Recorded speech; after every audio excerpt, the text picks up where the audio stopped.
जोत जलाने से क्या हो जाएगा भाई? जोत जलाने का क्या फायदा? माँ बात तो सही है। आप लोग तो भगवान के आगे मंदिर गुरुद्वारों में जलती जोत को देख के भी ये कह दो कि भाई इस जोत का क्या फायदा। उनको नहीं पता असल में सारे फायदों को आप छोड़ दो, वो पर्यावरण को फायदा करते हैं, इन फायदों को भी छोड़ दो, सारे फायदों को छोड़ दो देसी घी की जोत के। लेकिन सबसे बड़ी बात ये थी, जो आदमी, जो भारत देश का व्यक्ति अपने देश के लिए, अपने समाज के लिए अपनी जान की कुर्बानी देने का काम करेगा ना, उनके मन में, उसको लेकर इस देश के लोगों के मन में भगवान से कम कदर नहीं है। ये संदेश हम देने का काम कर रहे थे। अब दोबारा ये बात होगी जोत तक की सीमित।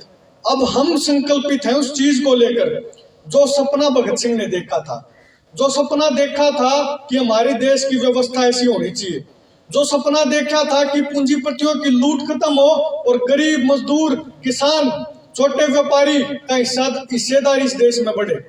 उस सपने को मजबूत करने के लिए जो भगत सिंह का विचार था पूंजीपतियों के साम्राज्यवाद के खिलाफ, उसको मजबूत करने के लिए हम संकल्पित इस बात के हैं कि जो वो तो समाधि स्थल पे जो हमने जला दी, अब हम वो साथियों को इकट्ठा करने का काम कर रहे हैं, ढूंढने का काम कर रहे हैं। और उसी तर्ज पर आपके बीच में राजस्थान में आए हैं जो साथी शहीदों के सपनों का भारत बनाना चाहते हैं, जो कमियां अधूरी रहेगी उसके लिए अपना काम करना चाहते हैं, उसके लिए समाज में अपनी भागीदारी सुनिश्चित करना चाहते हैं। उन साथियों को ढूंढने के लिए हम राजस्थान तक आए। जो जोत वहां पे जलाई है, उनके विचारों की जोत अब हम नौजवानों के मनों में जलाना चाहते हैं। और जब उनके विचारों की जोत नौजवानों के मनों में जलेगी, तभी जाके इस देश में सुव्यवस्था बन सकती है। जो ये कुव्यवस्था का बार बार जिक्र हमारे साथी करें, इसको बदल के हम सुव्यवस्था बना सकते हैं। जो भी साथी चाहता है कि शहीदों के सपनों का भारत बने, आज कोई भी सरकार रही हो, ना कांग्रेस का फेवर का, ना बीजेपी का फेवर का, चाहे कोई भी सरकार रही हो, बड़े दुख की बात है बहुत कम व्यक्ति ऐसे रहे जिन्होंने देश की चिंता की। बहुत सारे व्यक्तियों ने, जैसे आज के व्यक्ति हैं, मुझे कोई गुरेज नहीं है, ना मुझे डर लगता, ना मैं डरता। आज के जो व्यक्ति हैं, प्रधानमंत्री हैं, राम के नाम पर तो वोट मांगे हैं और अडानी की गोज भरे हैं, अडानी की जेब भरने का काम करते हैं, राम के नाम पे वोट मांगने का काम करते हैं। और उन लोगों को कोई लेना देना नहीं है शहीदों से, उन लोगों को कोई लेना देना नहीं है उन लोगों से जो मेरे साथी बार बार जिक्र कर रहे थे, जिन्होंने इस देश को भारत और हिंदुस्तान बनाने के लिए अपनी जान की कुर्बानी, इस देश के लिए सर्वोच्च बलिदान देने का काम किया। लेकिन हमें लेना देना उन लोगों से।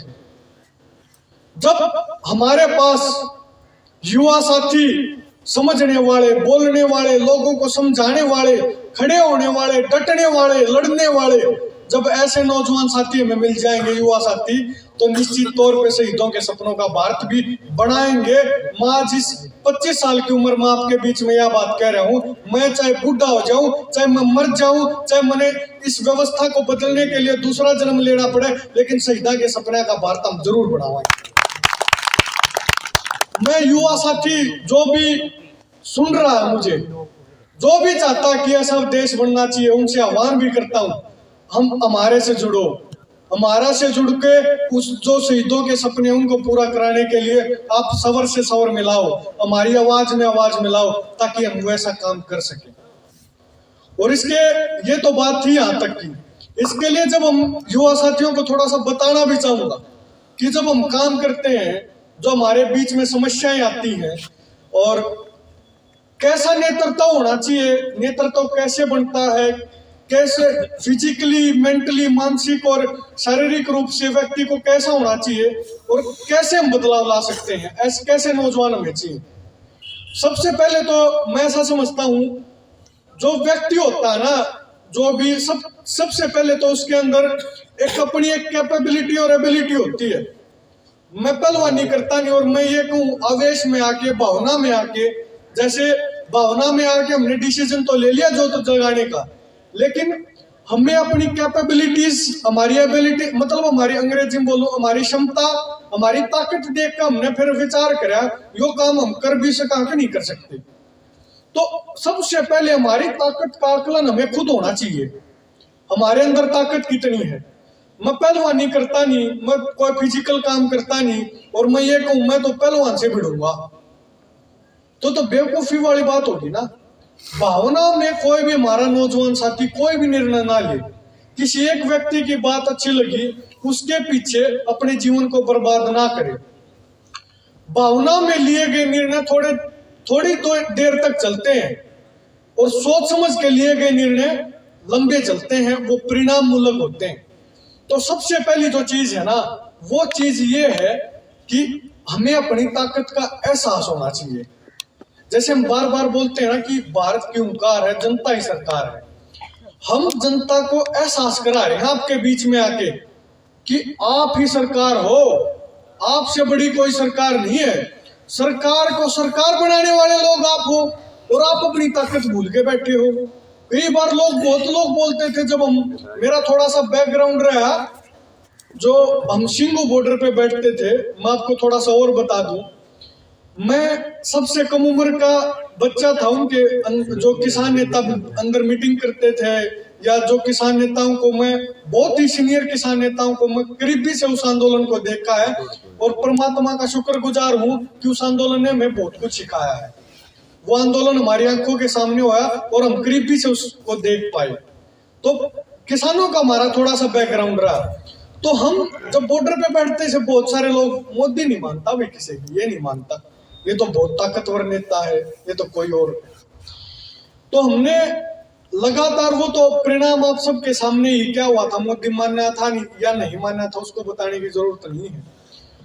हमें अपनी क्षमताओं का पता था कि हम लगातार यहाँ पे संघर्ष करेंगे तो दुनिया की कोई ताकत नहीं है। सत्य परेशान हो सकता है, पराजित नहीं हो सकता। हमें इस बात का एहसास था, और इसी बात के एहसास के दम पर हम वो आंदोलन भी जीते, और दोबारा से एक बड़े आंदोलन की तैयारियां भी कर रहे हैं। और यही सेम चीज मैं कहना चाहता हूं, आप लोगों को हम ये एहसास करा रहे हैं कि आप लोग अगर एकत्रित हो जाओ, आप लोग अपनी एकता बना लो, तो आप लोग भी बड़े से बड़ा काम कर सकते हो। जो आप सोच सकते हो वो आप कर सकते हो। आप अपनी क्षमताओं को पहचानो, अपनी ताकत का आकलन करो। सबसे पहला काम है, सबसे पहली चीज होती है। दूसरी चीज क्या होती है, जो व्यक्ति, मैं आपके बीच में आया, मुझे पता थोड़ी था कि आप लोग मिलोगे। सारे जने आप सभी से मैं पहली बार मिल रहा हूं। बाबा जी पहली बार देखे हैं, इस धरती पे पहली बार आया हूं, सब लोगों से पहली बार मिला हूं। यहाँ पे आने तक रात को जब हम आ रहे थे, बहुत सारी धुंध थी, बड़ी समस्या हुई। हमने रात कोई गाड़ी साइड में लगानी पड़ी, वहीं पे रुकना पड़ा, तो बड़ी समस्या। मैं घर से चला, मुझे थोड़ी पता था इस बात का कि धुंध भी इतनी मिल सकती है। तो समस्याएं हमें कदम कदम पे मिलती है, कदम कदम पे समस्याएं। जब हम जोत भी जगाने जा रहे थे, हमें तो ये था कि सरकार भी अच्छी होगी, भगत सिंह को मानने वाली जोत लगवा देगी हमारी, लेकिन कदम कदम पे समस्याएं आई। तो दूसरी बात क्या होती है, पहले अपनी क्षमताओं को पहचानो। दूसरे नंबर पर जो भी डेली की समस्या आती हैं, उनको आप डील करो अच्छे से, उनसे घबराओ मत। आप उनको जीवन का हिस्सा समझो कि ये समस्याएं हमारे जीवन का हिस्सा है, और अगर इनको हम ये मान लेंगे, समस्या की समस्या से परेशान हो जाएंगे, परेशान होकर बैठ जाएंगे या रुक जाएंगे। जैसे कई युवा साथी अपनी, हम बोलते हैं ना भाई ये काम करना आपकी बार, वो अपनी परेशानी बताना शुरू कर देते हैं। भाई मेरी तो नौकरी की तैयारी कर रहा हूँ, भाई मैं तो पढ़ रहा हूँ, भाई मेरे को तो घर वाले नहीं आने देंगे, भाई मेरे पास समय नहीं है। मतलब ये भी बड़ी विडंबना है। आज किसी भी व्यक्ति के पास, मेरे को कई बार लगता है इस मोबाइल फोन ने सारे नौजवान साथी फ्री कर रखे हैं। ये दो जीबी का जो डाटा है ना तो बेरोजगार मानस को बेरोजगारी का एहसास होने देता, और जो आदमी फ्री होता है ना उसको फ्री नहीं महसूस होने देता। ये सारा दिन ये लगेगा कि बहुत बड़ा तीर मार दिया तूने तो इस पर। सारा दिन बिजी रखता है ये आदमी को। जिस आदमी के पास कोई काम नहीं है, उसके पास भी 1 मिनट का टाइम नहीं है इस मोबाइल की वजह से। तो मैं युवा साथियों को देखता हूँ ना, वो बार बार बताते हैं भाई समय नहीं है, समय नहीं है, समय नहीं है। समस्याएं बताना शुरू कर देते हैं। समस्याओं के साथ चलना, समस्याओं को पार पाना। दूसरे नंबर पे ये चीज बखूबी आनी चाहिए कि नेतृत्व करने वाले साथी को ये दिखाता कि वो मानसिक रूप से कितना संतुलित है। तीसरी चीज, हेलो,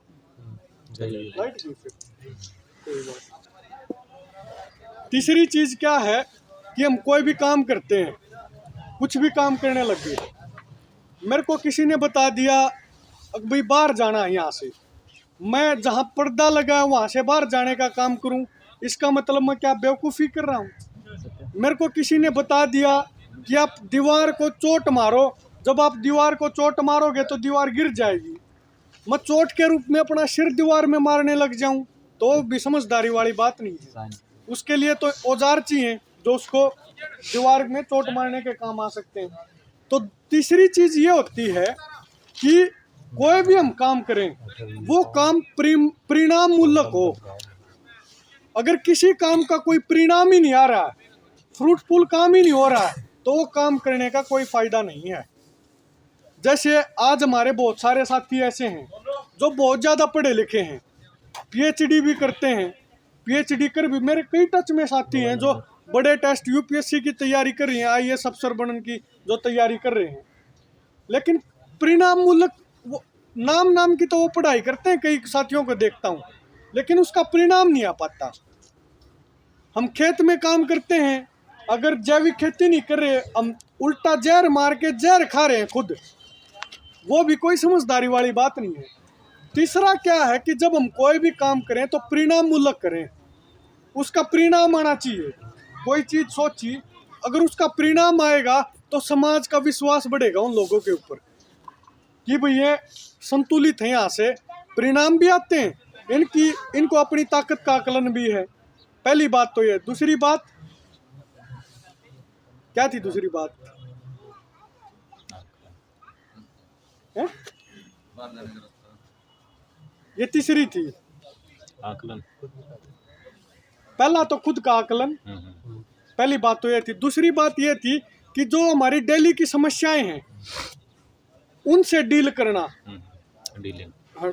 डेली की समस्याओं को समस्या ना समझना, समस्या समझ के रुक नहीं जाना, बल्कि उस समस्या से लगातार उसको जीवन का हिस्सा मानना और उस समस्या का समाधान करने का प्रयास करना। तीसरी बात थी परिणाम मूलक काम करना।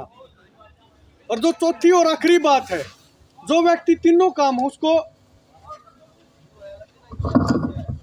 जिस व्यक्ति को इन तीनों चीजों का पता है, वो खुद का आकलन भी उसे पता करना आता है, अपनी क्षमताओं का भी पता है। दूसरा, वो समस्याएं जो रोज की समस्याएं हैं या कोई काम करने में समस्याएं आती हैं, उन समस्याओं से निजात कैसे पानी है, उन समस्याओं से पार कैसे पाना, इस बात का भी पता है।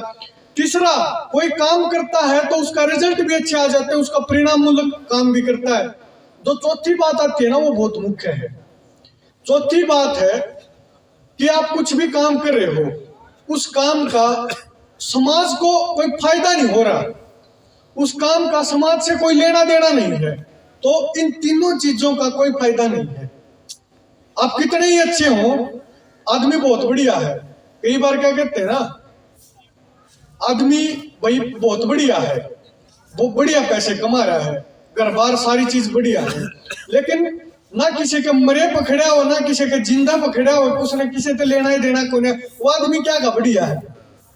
तो जो सबसे चौथी चीज आखिरी आती है ना, चौथी चीज यह बताई गई है कि आपने जो कमाया है उसका कम्युनिटी में, आपके समाज में क्या कंट्रीब्यूशन है, आप जो काम करें उसका कंट्रीब्यूशन क्या है समाज में।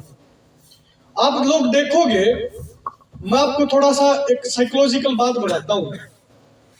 जब कोई भी बीमारी होती है, मानसिक बीमारी होती है, कोई भी हमारा करीबी आदमी हमारे बीच से चला गया, तो मानसिक थोड़ी सी हो जाता है कि कोई डिस्टर्ब हो जाता है थोड़ा सा, या कोई भी समस्या आ गई तो 2-4 दिन तक कोई आदमी परेशान हो जाता है।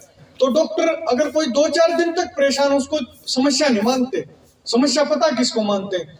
जो 2 वीक मतलब 2 सप्ताह तक लगातार उस समस्या में रह जाए तो उसको मानसिक बीमार मानते हैं, कि ये मेंटली अनहेल्थी है, मानसिक रूप से रोगी है, जो 2 सप्ताह तक उसमें रह जाए। अब आप इस चीज को थोड़ा सा देखो, हमारे यहाँ पे कोई गुजर जाता है, जब आपके यहाँ पे भी ऐसा होता होगा, उसकी 13वीं करते हैं, मतलब उस दुख को 2 सप्ताह तक पूरा रहने नहीं देते, जब तक 13वीं नहीं होगी, जब तक वहां पे आदमी उसके घर पे आते जाते रहेंगे और उनको सांत्वना देते रहेंगे। कितना साइंटिफिक था अपना समाज। मैं 2 दिन पहले एक चीज पढ़ रहा था कि 2 वीक का टाइम होता है किसी मानसिक रोगी को मानसिक रोगी डिक्लेयर करने में, और अपना समाज कितना साइंटिफिक था। 13 दिन का समय तय किया, अभी 13 दिन तक जिस व्यक्ति का घर का कोई आदमी गया हम उसके आना जाना रखेंगे, उसकी समस्या में शामिल होंगे। ये चीज रखी, कितने साइंटिफिक काम था। तो अगर कोई व्यक्ति किसी मेरे कुछ कोई भी मेरे काम करने का, मैंने पूरी उम्र में 30 करोड़ रुपए कमाए, 1 करोड़ रुपए कमाए, मैं कोई प्लाट ले लूंगा। मेरे पूरे जीवन की निचोड़, मेरी पूरे जीवन की पूंजी एक प्लाट है तो है बस। अगर मैं किसी के सुख दुख में काम नहीं आया तो मेरे जीवन में क्या मिला मुझे? एक प्लाट। उससे अलग क्या मिला? एक प्लाट ही तो मिला। मेरे में और उस व्यक्ति में क्या फर्क है? जो व्यक्ति नहीं कमा पाया उस प्लाट का ही तो फर्क है। अदरवाइज अनपढ़ आदमी अगर सुख दुख में शामिल होता तो मेरे से आगे है। तो सबसे मेन मुख्य चीज क्या है? अगर तीनों चीज व्यक्ति में है, कोई व्यक्ति तीनों चीज के बाद जो चौथी चीज नहीं है तो व्यक्ति किसी काम का नहीं है। तो कोई भी व्यक्ति कुछ भी काम करता है उसका समाज में लेना देना जरूर होना चाहिए। मतलब समाज में आचार और व्यवहार अच्छा होना चाहिए, समाज में उसका कंट्रीब्यूशन, कम्युनिटी कंट्रीब्यूशन जरूर होना चाहिए। अगर वो समाज के लिए कुछ नहीं कर रहा, समाज का वो हिस्सा ही नहीं है, समाज से अपने आप को दूर रखता है, तो कोई फायदा नहीं। आप देखो, जब छोटे बच्चे होते थे तो छुट्टी होती थी, सर्दियों की छुट्टी होती थी, गर्मियों की छुट्टी होती थी। सर्दी गर्मियों की छुट्टी में ही कोई मामा के जाया करता, कोई बुआ के जाया करता। सबका पहले तो डिसाइड हुआ करता उनका घर जाना है। आज के टाइम पर क्या है ना, तो बच्चों के पास टाइम है, ट्यूशन पर ट्यूशन, ट्यूशन पर ट्यूशन, देश बिना के ट्यूशन लगवा दिए, फिर भी उनका कुछ नहीं हो रहा।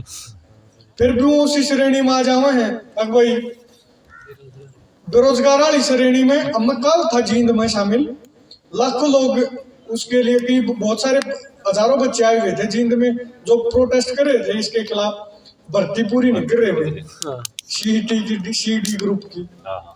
तो मैंने उनको कहा यार कहाँ, एक लड़का बहुत बढ़िया बोलने वाला लड़का रेवाड़ी साइड का था, वो प्रोटेस्ट को भाषण दे रहा था, वो भी संचालन कर रहा था। मैंने कहा यार कहाँ प्रोटेस्ट में डी ग्रुप की नौकरी में उलझ के रखा है? तेरे जैसे भाई तो विधानसभा और लोकसभा में बोलने चाहिए, और जब तुम खुद लोकसभा और विधानसभा में बोलोगे तारी समस्या का समाधान खुद कर लोगे, फिर क्यों डी ग्रुप की नौकरी में उलझ रहे हो? हम अपने दायरे को सीमित कर लेते हैं। 2 बच्चे पैदा हुए, एक बच्चा क्या पता माँ बाप का चपड़ासी लाग गए, एक के अफसर लाग गए, वो फर्क क्या है? वो खुद नु सीमित कर ले है अपने आप को कि मैं यहीं तक सीमित हूं। और जो सीमित नहीं करता, अपनी लिमिट्स को असीमित रखता है, वो अफसर बन जाता है। खट्टर ये बोलता है एक बच्चे को, हमारा जो मुख्यमंत्री है खट्टर, आप जानते होंगे, हाँ, तो वो खट्टर ये बोलता है कि भाई रोजगार नहीं मिल रहा ना तो सब्जी बेच ले। मैं सब्जी बेचता था पहले। जो व्यक्ति मखा जी आप तो बन गए बस मुख्यमंत्री ना, तो काम तो आपका था ही सब्जी बेचने का, सब्जी बेचने जोगे हो आप। तो जो व्यक्ति इस तरह की बात का आपको बना दिया, आपको बैठा दिया, इन नौजवानों की समस्या का समाधान नहीं कर सकते, वो व्यक्ति कह रहा मेरी कलम में थोड़ा ताकत है मैं तेरे को रोजगार दे दूं, फिर सीएम क्यों बने रहा है? छोड़ उस कुर्सी किसी और ना आने दे, क्यों उसके चिपक के बैठा है? हमारे में एक छोटी सी कहानी याद आ गई, मैं सुनाऊं आपको, ठीक लग रही है बात? एक देवीलाल जी का नाम सुना होगा, आपके नजदीक की है।